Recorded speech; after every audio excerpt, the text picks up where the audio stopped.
তো দেখো এখানে ওটসটা বানিয়ে নিচ্ছি মেয়ের জন্য আর বোনের জন্য সকালের ব্রেকফাস্ট।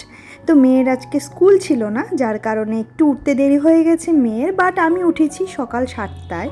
7টা থেকে একদম ভিডিওটা স্টার্ট করে দিতে পারিনি, কারণ ক্যামেরা অফ করে অনেক কাজ সেরেছি। তারপর পুজো টুজো দিয়ে একদম দেখো রান্নাঘরে এসে তোমাদের সাথে ভিডিওটা শেয়ার করছি। তো কেমন আছো সবাই? আশা করছি তোমরা সবাই ভালো আছো, আর আমরাও বেশ ভালো আছি। তো দেখো এখানে চা খেয়ে নিচ্ছি, আর চায়ের সাথে আছে লাড্ডু আর সাথে মুড়ি মাখা। তো এটা গোপোষণার প্রসাদ ছিল লাড্ডুটা, তার সাথে একটু মুড়ি মেখে নিয়ে নিলাম। এটাই ব্রেকফাস্ট, একদম এটা খেয়ে ফুল এনার্জি নিয়ে সংসারের কাজ বাজে লেগে যেতে হবে। আর মেয়ে আছে এখানে বসে।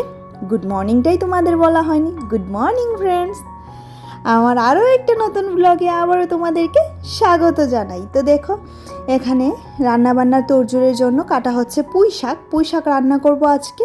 তো তার জন্য পুঁই শাকটা কেটে নিচ্ছি। আর পুঁই শাকটা আমি ছাড়াই না, কারণ ছাড়ালে অ্যাসিডিটি হয়ে যায়, যার জন্য পুঁই শাকটা ছাড়াই না, এভাবেই রান্না করি। আর প্রচণ্ড গরম আমাদের এদিকে, জানো তো, এতটা গরম কি মানে কি করব বুঝে উঠতে পারছি না, প্রচণ্ড গরম। অন্যান্য দিকে শুনছি বৃষ্টি হচ্ছে, বাট আমাদের এদিকে কেন বৃষ্টি হচ্ছে না সেটাই বুঝতে পারছি না। তো এখানে পুঁই শাক প্রায় আমার মোটামুটি কাটা শেষ হয়ে গেছে, তার সাথে কুমড়োটাও কেটে নেব। আর পুঁই শাক কুমড়ো দিয়ে হবে কালো জিরে ফোড়ন দিয়ে একটা তরকারি, যেটা নিরামিষ তরকারি। তো চলো এগুলাকে নিয়ে রান্নাঘরে যাওয়া যাক। আর এখানে কলমি শাকটাও কেটে নিলাম। আজকে পুঁই শাক কলমি শাক সব কিছুই রান্না করব, কারণ দুখানা সবজি আমাদের খুব ফেভারিট। আর সবজি তো আমি খেতে পারি না মিঠির পাপার জন্য, যেহেতু মা ওরা আছে, তার জন্য সবজি খেতে আমার মানে একদম ফুল দমে সবজি খাওয়া চলছে, জানো তো। কারণ মিঠির পাপা তো সবজি খান না, তো ওর জন্য তো আর সবজি রান্নাও করতে পারি না, আর খাওয়া তো দূরের ব্যাপার, তাই তো। তো এখানে দেখো সব কিছু ধোয়াধুয়ির পর এগুলো রান্না হয়ে গেছিলো আগেই। এবার আমি তোমাদের সাথে মাছের মাথা দিয়ে গোবিন্দভোগ চালের ঘন্টটা শেয়ার করব, মুড়ো ঘন্ট। তো যার জন্য এখানে দেখো তেজপাতা দিয়েছি শুকনো লঙ্কা, আর দিয়েছি মৌরি ফোড়ন, মানে মিষ্টি জিরা অনেকে বলে থাকে। আর এখানে দেখো মশলাটা দিয়ে দিচ্ছি আদা জিরে লঙ্কা বাটা, আর একটু এলাচ আর দারচিনি একসাথেই পেস্ট করে এটাতে দিয়ে দিলাম। এবার হলুদ আর লবণও দিয়ে দিয়েছি, ভালো করে নাড়াচাড়া করে তখন দিয়ে দেব গোবিন্দভোগ চালটা। ধুয়ে ভিজিয়ে রেখেছিলাম অনেকক্ষণ। আর এই যে গোবিন্দভোগ চালটা অল্প করেই বানাবো, কারণ ঘন্ট আমার একদমই ভালো লাগে না, শুধুমাত্র মিঠির পাপার জন্য বানাই, উনার আবার খুবই প্রিয়। আর এই গরমে দাঁড়িয়ে রান্নাঘরে রান্না করাটাও ভীষণ চাপের, বাট ফুল এনার্জি নিয়ে করি। কারণ যখনই এনার্জি কমে যাবে, তখন মানে যখন মনটা খারাপ হয়ে যাবে না, বা গরমটা ফিল করব, তখন আমার শরীরে এনার্জিটাও কমে যাবে। তার জন্য ফুল এনার্জি দিয়ে সংসারের কাজকর্মগুলো করার চেষ্টা করি।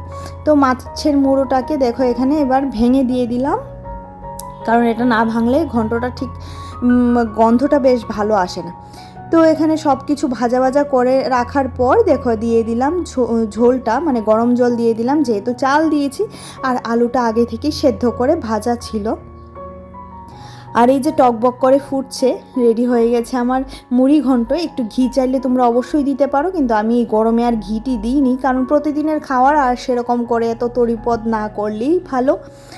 আর এখানে দেখো রান্নার পর যে বাকি সমস্ত কাজবাজ থাকে সেগুলি করে নিচ্ছি। আর প্রচণ্ড আজকে গরম, আবারও বলছি প্লিজ বিরক্ত হইও না।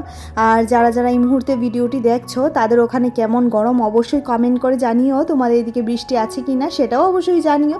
বাট আমাদের এদিকে বৃষ্টির দেখা নেই, আর ঠাটা পোড়া রোদ তো আছেই, সেটা তো আর মানে বলে আর কোনো লাভ নেই।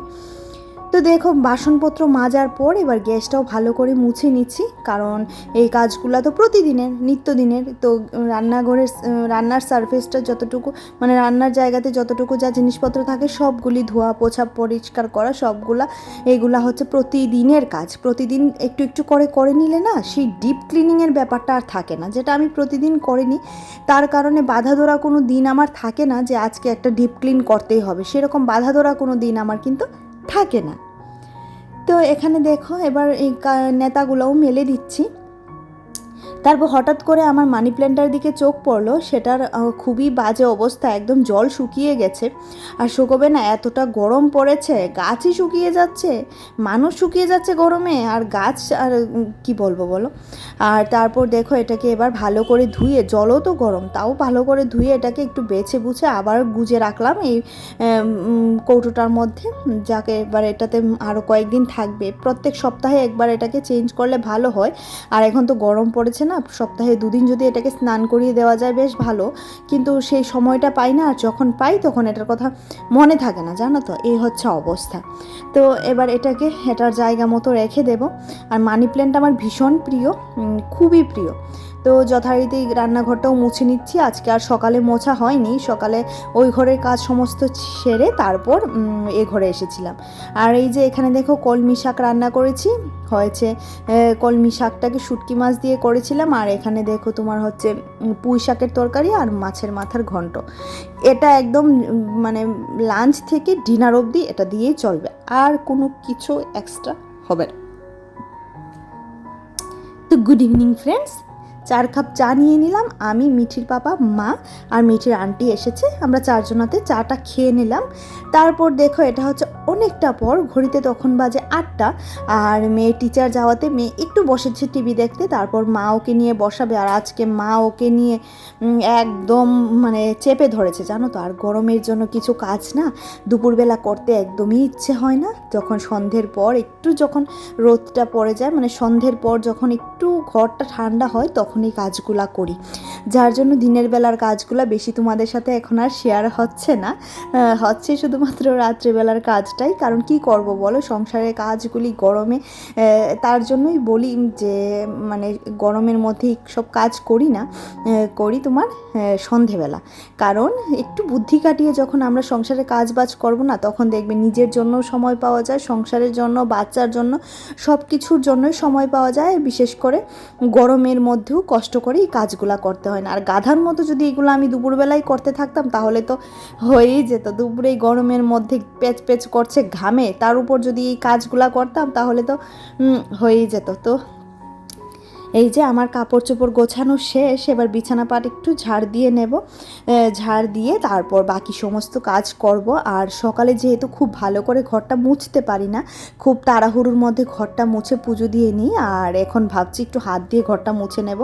আর হাত দিয়ে মুছাটা হচ্ছে আমার মানে একটা নেশা, জানো তো।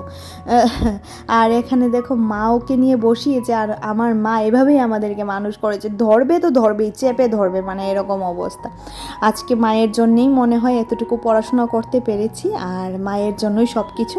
যাকে অন্যদিকে আবার চলে যাচ্ছি, আবার চলো দেখো এদিকে চলে এলাম এই ঘরে, এসে এবার সোফাটাকে গুছিয়ে নিচ্ছি। এগুলি যদি এখন করে রাখি তাহলে কালকে সকালে জাস্ট স্নান করে পুজো দিয়ে ফেললে আমার সকালের কাজগুলো শেষ হয়ে যাবে। কারণ যেহেতু কালকে মেয়ের এক্সাম আছে, তো ও আবার স্কুল থেকে আসবে, তারপর ওকে নিয়েই ব্যস্ত হয়ে যাব। ও আসার আগে আবার সব কিছু রেডি করে রাখতে হবে, মানে ওর খাওয়া দাওয়া সব রেডি করে রাখতে হবে, নাহলে একটু সমস্যা হয়ে যায়। ও এসেই তো খিদে পায়, বাচ্চা ছোটো তো, মানে যা মনে করো না অল্প একটু খাইয়ে দিলাম সেটা খেয়েই ও স্কুলে চলে যায়, আর আসলে পরে ওর ভীষণই খিদে পায়।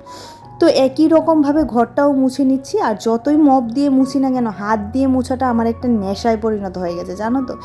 আমি এভাবে করেই সংসারের কাজগুলো করি। আর অ্যাকচুয়ালি কি জানো, একা হাতে সংসার হলে এই একটা সুবিধা, মানে তোমার যখন ভালো লাগবে তুমি তোমার কাজটা তুমি নিজে করতে পারবে, মানে কেউ বলার নেই, কেউ কোয়ার নেই। মানে আমার তো এই জিনিসটাই মনে হয় যে আমার কাজটা আমার যখন ভালো লাগবে ভাই, আমি আমার কাজটা ঠিক তখনই করব।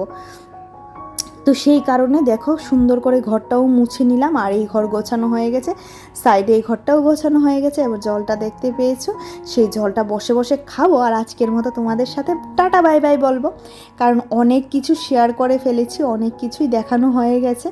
আর এই গরমে তোমাদের সাথে কিছুই আর শেয়ার করার মতো তেমন নেই। যদি ভালো লাগে প্লিজ চ্যানেলটাকে সাবস্ক্রাইব করে দিও, যদি ভালো লাগে তাহলে একটা লাইকও করে দিতে পারো, কারণ তোমাদের একটা লাইক অনেকটাই মোটিভেট হই আমি। তো চলো আজকের মতো টাটা বাই বাই, সবাই ভালো থেকো, আর এই গরমে প্রচুর প্রচুর জল খাও, টাটা।